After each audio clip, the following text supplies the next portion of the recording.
महाराष्ट्र सरकारने शक्तीपीठ महामार्गाच्या महत्त्वाकांक्षी प्रकल्पाची घोषणा केली।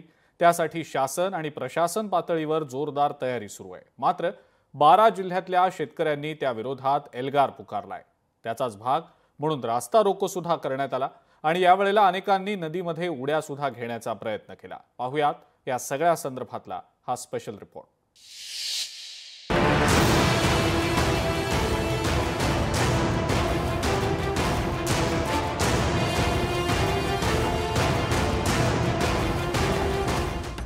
शक्तीपीठ विरुद्ध 12 जिल्ह्यांत एल्गार, रास्ता रोको करत शेतकऱ्यांचा इशारा। शक्तीपीठ महामार्ग नकोच, ग्रामस्थांचा निर्धार। मुख्यमंत्री देवेंद्र फडणवीस यांचा ड्रीम प्रोजेक्ट असलेल्या शक्तीपीठ महामार्गाला सुरुवातीपासूनच विरोध होतोय।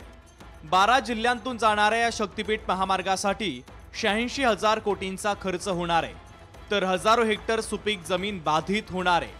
त्यातच शेतकऱ्यांना तुलनेनं कमी मोबदला मिळणार असल्याचाही आरोप होतोय। त्यामुळे शेतकऱ्यांनी कृती समितीच्या माध्यमातून 12 जिल्ह्यांमध्ये अक्षरशः रान पेटवलंय। राजू शेट्टी यांच्या नेतृत्वात रास्ता रोको आंदोलनही करण्यात आलं। ड्रोनद्वारे पाहणी सुरू केली तर ड्रोन गोफन न पाडू असा इशारा शेतकऱ्यांनी दिलाय। 12च्या 12 जिल्ह्यामध्ये लोक आता रस्त्यावर आलेले आहेत। सार्वजनिक बांधकाम खात्याचे लोक सर्वे करू शकत नाहीत, कारण त्यांना त्यांच्या ड्रोनला यायला परवानगी नाही। त्यांचे सॉइल सॅम्पल करण्यासाठी जे वाहनं येतात त्यांना येऊन देत नाहीत आणि मोजणी करायचं तर लांबच राहिलं। सकाळपासूनच मोठ्या संख्येने शेतकरी पंचगंगा पुलावर जमले।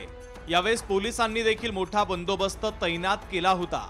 हा शक्तीपीठ महामार्ग रद्द करेपर्यंत लढाई सुरू राहणार असल्याचं शेतकऱ्यांनी सांगितलेलं आहे। सरकारने रस्ता रद्द करायचा एवढीच आमची मागणी आहे, दुसरं काही नाही। आमच्या इकडे रस्ता न्यायचा नाही, जाऊन दे 1 एकर म्हणलं, आता 5 एकर जाते हाय ती सगळी जाते। त्याच्यावर 8 माणसाने 8 ढोरं जगतात माझी। आमची काळी आई आहे ती, त्याच्यावर आम्ही पोट भरतोय आणि आमच्या काळ्या आईवर हिने डांबर वतलं, आम्ही काय खावं? हे शक्तीपीठासाठी 86,000 कोटी रुपये जे शासन खर्च कराले, ह्यातलं माझ्या माहितीप्रमाणे साधारण 43,000 कोटी रुपये शासन खाणार आहे आणि 43,000 कोटी रस्ता होणार आहे। रस्ता करत असताना हातावरच्या बोटावर वरती मोजण्या इतक्या लोकांचा विकास होणार आहे, पण साधारणतः माझ्या या महाराष्ट्र राज्यातील लाखो शेतकऱ्यांचं नुकसान होणार आहे। या आंदोलनाच्या वेळी काही शेतकऱ्यांनी पंचगंगा नदीमध्ये उड्या मारण्याचाही प्रयत्न केला।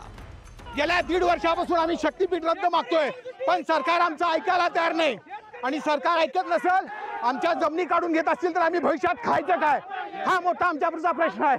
त्यामुळे जगण्याला काय अर्थच नाही आमच्या, म्हणून जीवन संपवण्याच्या दृष्टीने आम्ही पावलं उचललेले आहेत। शक्तीपीठ महामार्ग 12 जिल्ह्यांतून जाणार आहे, त्यासाठी सरकारनं जोरदार तयारी सुरू केली आहे। मात्र शेतकऱ्यांनी या महामार्गाच्या विरोधात अक्षरशः रान पेटवलंय, तर दुसरीकडे अधिवेशन देखील सुरू आहे। त्यामुळे सभागृहात देखील शक्तीपीठ महामार्गावरून रणकंदन होण्याची शक्यता आहे।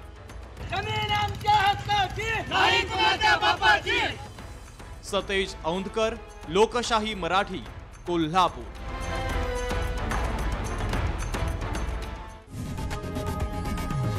लोकशाही मराठी, ऐका, पहा, जागरूक रहा।